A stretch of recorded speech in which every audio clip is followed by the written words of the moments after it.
Hi, and welcome to today's story time with Miss Lori and the Love and Learning Lodge.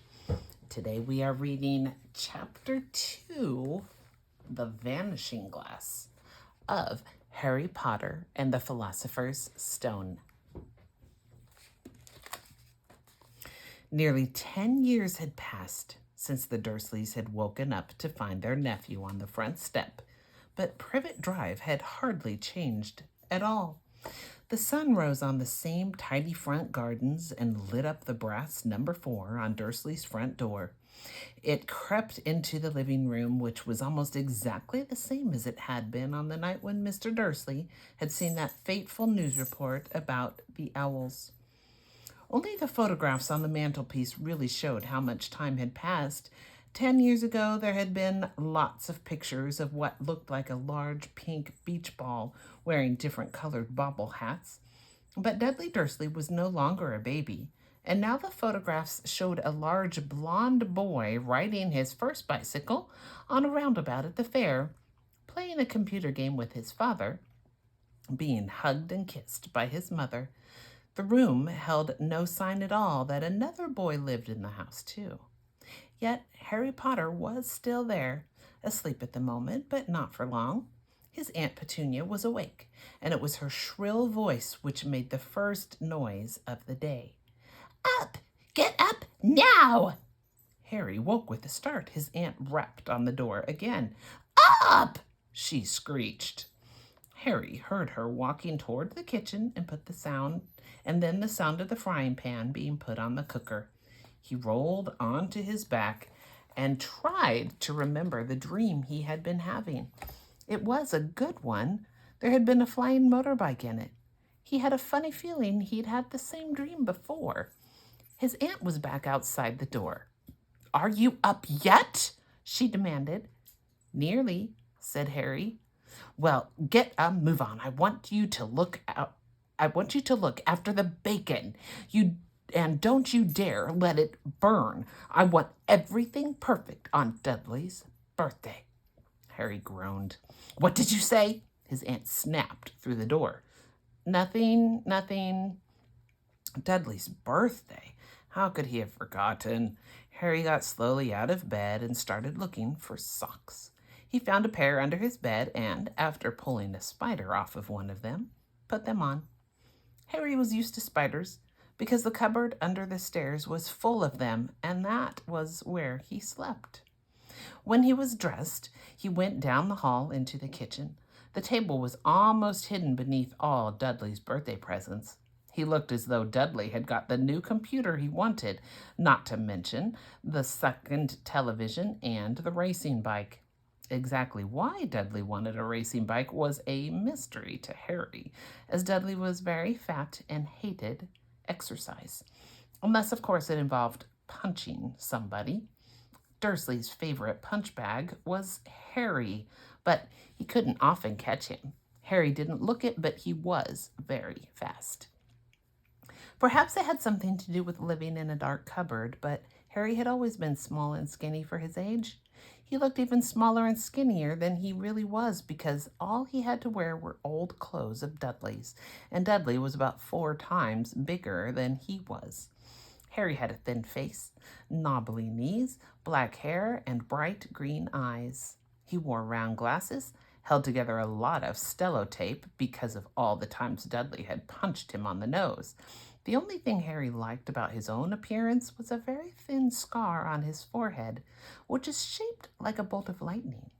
He had had it as long as he could remember, and the first question he could ever remember asking his Aunt Petunia was how he had got it. "In the car crash, when your parents died," she had said. "And don't ask questions." Don't ask questions. That was the first rule for a quiet life with the Dursleys. Uncle Vernon entered the kitchen as Harry was turning over the bacon. "Comb your hair," he barked, by way of a morning greeting. About once a week, Uncle Vernon looked over the top of his newspaper and shouted that Harry needed a haircut. Harry must have had more haircuts than the rest of the boys in his class put together, but it made no difference. His hair simply grew that way, all over the place. Harry was frying eggs by the time Dudley arrived in the kitchen with his mother. Dudley looked a lot like Uncle Vernon. He had a large pink face, not much neck, small watery blue eyes, and thick blonde hair that lay smoothly on his thick fat head. Aunt Petunia often said that Dudley looked like a baby angel. Harry had often said that Dudley looked like a pig in a wig. Harry put the plates of eggs and bacon on the table, which was difficult as there wasn't much room. Dudley, meanwhile, was counting his presents. His face fell. 36, he said, looking up at his mother and father. That's 2 less than last year. Darling, you haven't counted Auntie March's present. See, it's here under this big one from Mummy and Daddy. All right, 37 then, said Dudley, going red in the face. Harry, who could see a huge Dudley tantrum coming on, began wolfing down his bacon as fast as possible in case Dudley turned the table over. Aunt Petunia obviously scented danger too, because she said quickly, and we'll buy you another 2 presents while we're out today. How's that, Pumpkin? 2 more presents. Is that all right? Dudley thought a moment. It looked like hard work. Finally, he said slowly, so I'll have 39 sweetums, said Aunt Petunia. Oh, Dudley sat down heavily and grabbed the nearest parcel. All right, then. Uncle Vernon chuckled. Little Tyke wants his money's worth, just like his father. Attaboy, Dudley. He ruffled Dudley's hair. At that moment, the telephone rang and Aunt Petunia went to answer it while Harry and Uncle Vernon watched Dudley unwrap the racing bike, a Cine camera, a remote control aeroplane, 16 new computer games, and a video recorder. He was ripping the paper off a gold wristwatch when Aunt Petunia came back from the telephone, looking both angry and worried. Bad news, Vernon, she said. Mrs. Figg's broken her leg. She can't take him. She jerked her head in Harry's direction. Dudley's mouth fell open in horror, but Harry's heart gave a leap.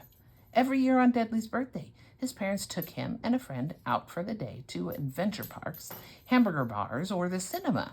Every year, Harry was left behind with Mrs. Figg, a mad old lady who lived 2 streets away. Harry hated it there. The whole house smelled of cabbage, and Mrs. Figg made him look at photographs of all the cats she'd ever owned. Now what? Said Petunia, looking furiously at Harry as though he'd planned this. Harry knew he ought to feel sorry that Mrs. Figg had broken her leg, but it wasn't easy when he reminded himself it would be a whole year before he had to look at Tibbles, Snowy, Mr. Paws, and Tufty again. We could phone Marge, Uncle Vernon suggested. Don't be silly, Vernon. She hates the boy. The Dursleys often spoke about Harry like this, as though he wasn't there, or rather as though he was something very nasty that couldn't understand them, like a slug. What about, what's her name, your friend Yvonne?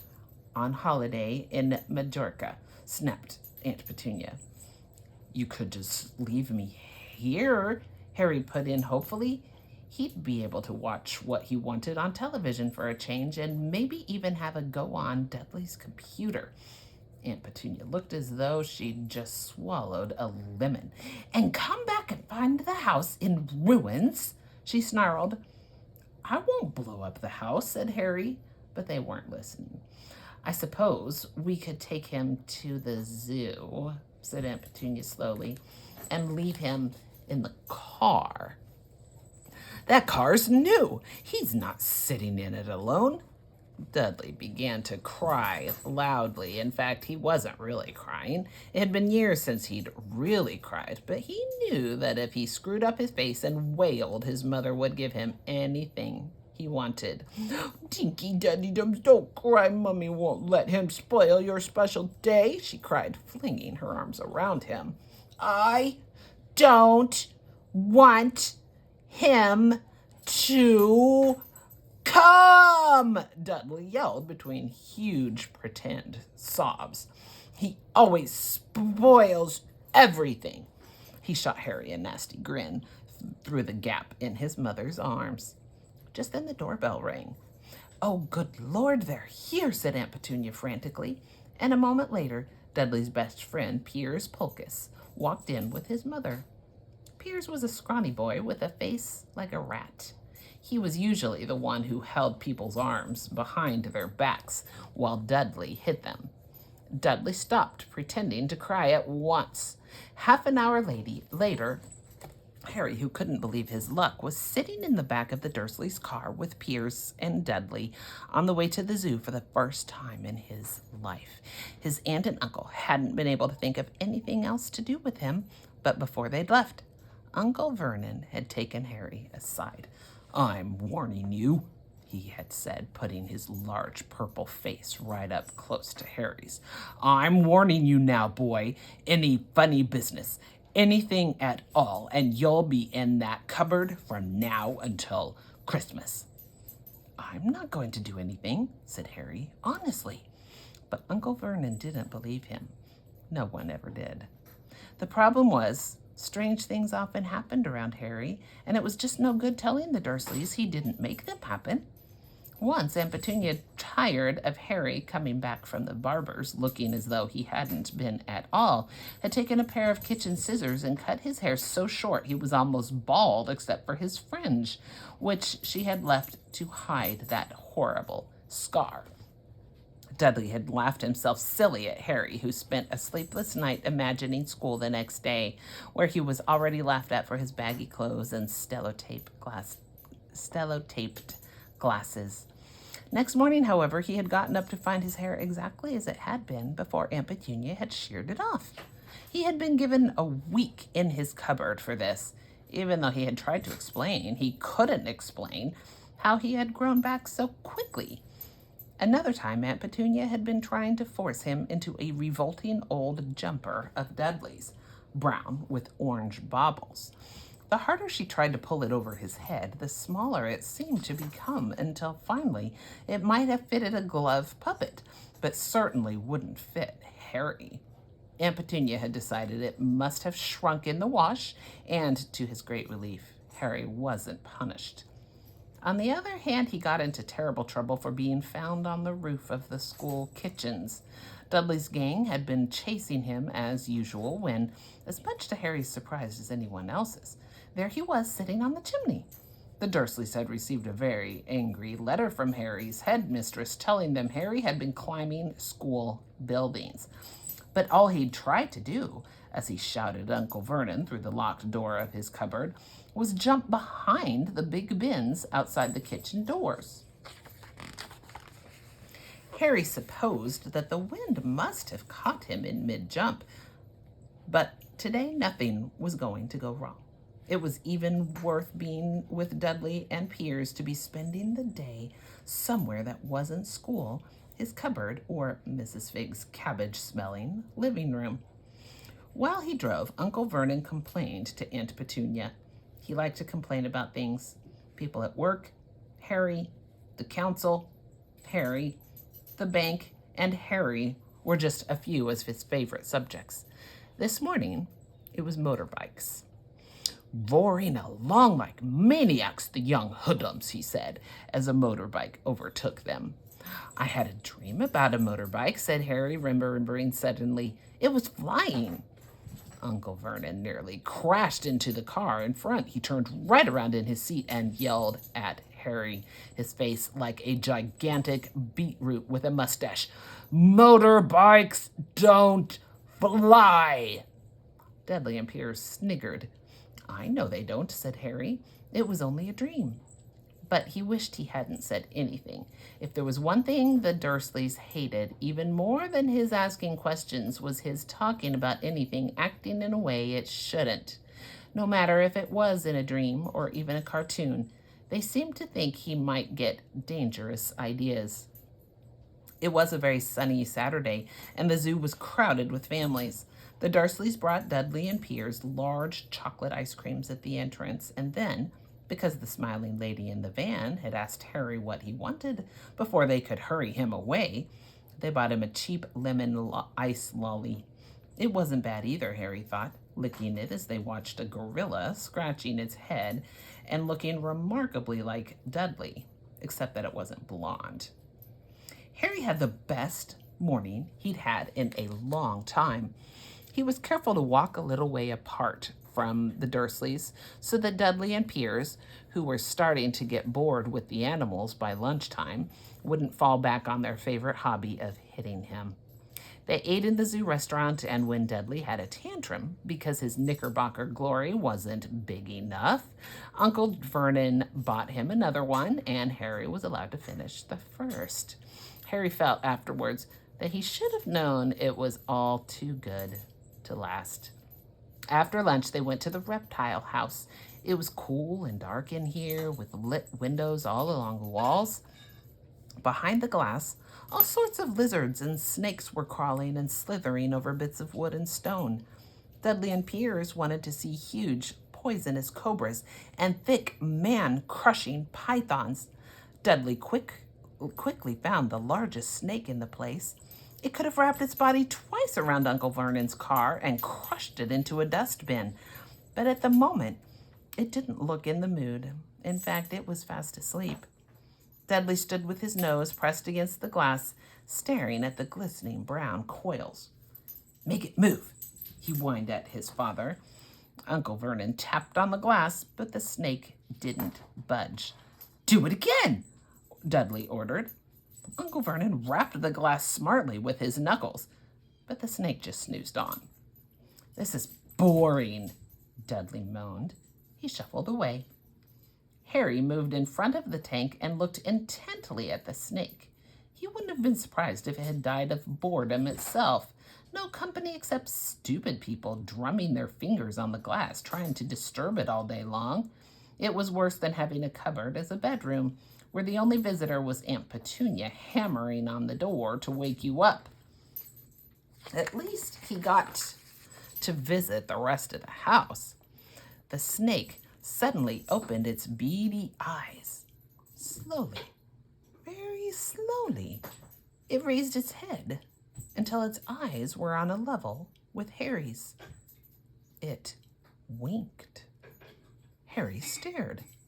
Then he looked quickly around to see if anyone was watching. They weren't. He looked back at the snake and winked too. The snake jerked its head toward Uncle Vernon and Dudley, then raised its eyes to the ceiling. It gave Harry a look that said quite plainly, "I get that all the time." "I know," Harry murmured through the glass, though he wasn't sure the snake could hear him. "It must be really annoying." The snake nodded vigorously. "Where did you come from anyway?" Harry asked.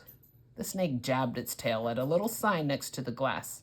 Harry peered at it. "Boa constrictor, Brazil." "Was it nice there?"